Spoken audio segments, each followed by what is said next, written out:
Hey guys, welcome back to another Helix video. Exciting day in Helix land today. Helix Native has finally been released. It is version 1.0 is now out into the wild, and just wanted to give a quick look at it. Not going to do anything too in depth today, but I was just excited that it was out, so I want to make a quick little video about it, just going over really just the basics.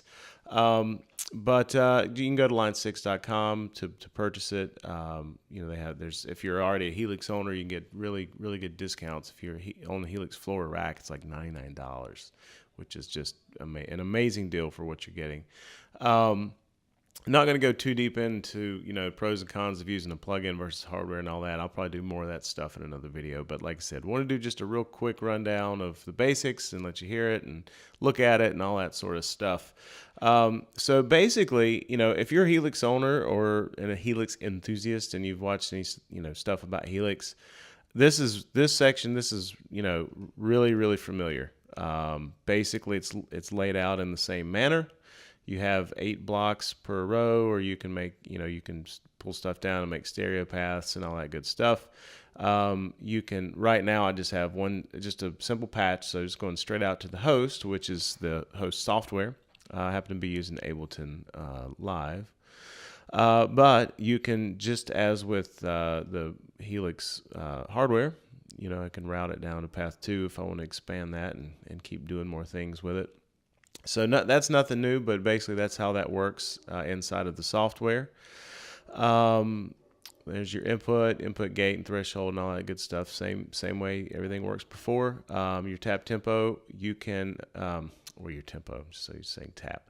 You can set it to save per preset, or you can sync to the host. So whatever the BPM your project's in, it'll go ahead and sync to that. As far as once you have presets you like or have created, you can open. Well, actually, you can open the ones that you've made on your hardware version of Helix if you have that. They're completely compatible.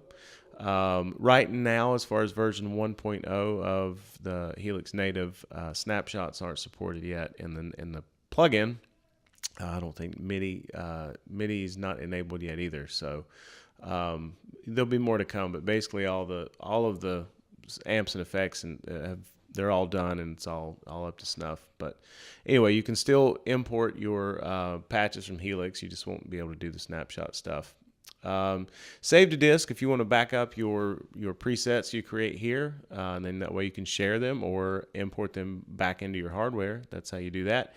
Save to library means you just save it over in the presets, the library section for your presets. So that's pretty straightforward stuff. If you've used Helix, this is all old hat. This is all just the way Helix works. Down here, if you click on Helix Native, there's some options here. You can restore the factory presets, clear your IR library, a couple of other options there for you. Speaking of IRs, same way as Helix, you have a tab for impulses where you can load up your IR files for cabinets or instrument emulation. So as a side benefit, everything else it does, it'll work great as an impulse host or player. So anyway, once we get into the meat and potatoes of it, this is all very, very familiar to Helix users. Again, it's exact same models, exact same parameters. Everything is set up to be basically a one-to-one as in terms of how it's set up on the hardware. So to add something new, you just click on a block, and as you click through, it changes up here. They're your parameters. You can turn stuff on and off just like you can in Helix. Again, this is basically exactly like the editor. So right click, you can clear stuff, copy, paste, all that sort of stuff. As well as with Helix hardware, you can't drag something from one path to the other, but all you need to do is copy and paste if you did want to move stuff around that way. So yeah, it's like I said, it's pretty straightforward. I'll be doing more videos getting in depth and into it. as far as what you can do with the plug-in version of Helix versus just the hardware stuff.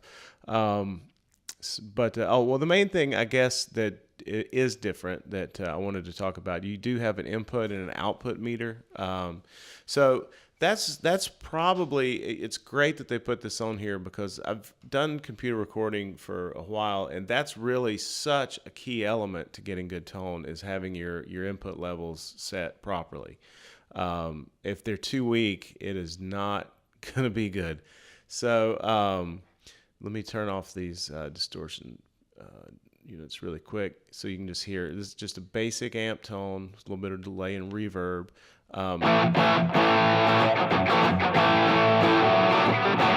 So nothing going on there. Start to bump it up.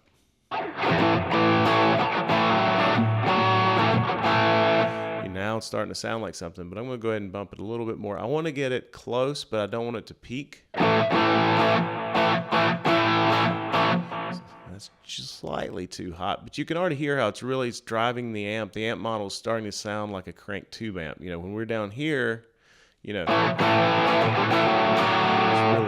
really weak, even up to here. We've got good volume, but we're not pushing the front of the amp like you would in real life.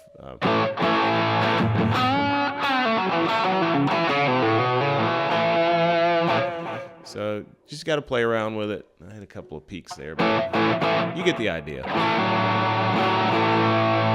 So you can use, on the right side, that's basically your output meter. So, you turn it down, it gets quiet. You turn it up, it gets loud.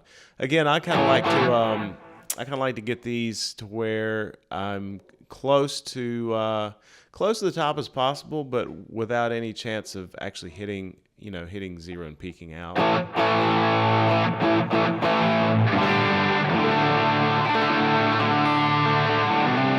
That's just going to give you the fullest tone. So definitely spend some time with that, and depending on your audio interface, what you're using for that, there's most likely a gain adjustment on there as well. So you want to make sure everything is you have a good clean signal. You don't want it to clip, but you don't want it to be weak either. So spend a little time with that as you set this up, because that's a really key part. If you don't get that part right, you're going to fight. It's going to be an uphill battle to get good tone, because you're not going to be getting the full signal that you need. So anyway, that's kind of a quick overview of Helix Native. Like I said, this was just a real quick run through. I'm trying to talk fast and go through this fast. There's going to be, I'll do more in-depth stuff later, but this was an introduction. This patch here is basically, I'll export it and I'll throw it up on the custom tone and have a link to it and all that. But this is basically compressor, Minotaur, Centaur, Tube Screamer, Litigator, which is the greatest amp model ever created. Thank you, Line 6. Dual cabinet with a 2x12 and 4x12, noise gate, delay, and reverb. So anyway, I'm going to just noodle around on the guitar here for a minute. I am using my Variax, so I'm going to pull this screen up so you can see as I flip around through my pickup selections what different guitars I'm using to get the different sounds. So anyway, I'm just going to be a little self-indulgent here for a second and play some guitar, and you guys go check out Native. By the way, a 15-day free trial, so no excuse to not download it and give it a shot. I mean, one other thing too, I forgot to mention earlier, if you are an Ableton Live user, and there's a couple other DAWs, and they're slipping my mind right now, but if you use a DAW that doesn't support VST3, just make sure in the installation process you have to go in and make sure that VST2 is checked. Ableton is a platform that doesn't support that. So did want to mention that. The Line 6 guys have mentioned that 2 or 3 times in the forums as well. So anyway, just make sure you get the right version of the plugin installed. But 15-day trial, go to line6.com, check it out. Absolutely no reason not to try this thing. It's incredible. So anyway, enough talk. I'm going to play for a minute.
All right, there you go. Helix Native. Go give it a shot. Try it for yourself. Have some fun with it, and more videos to come.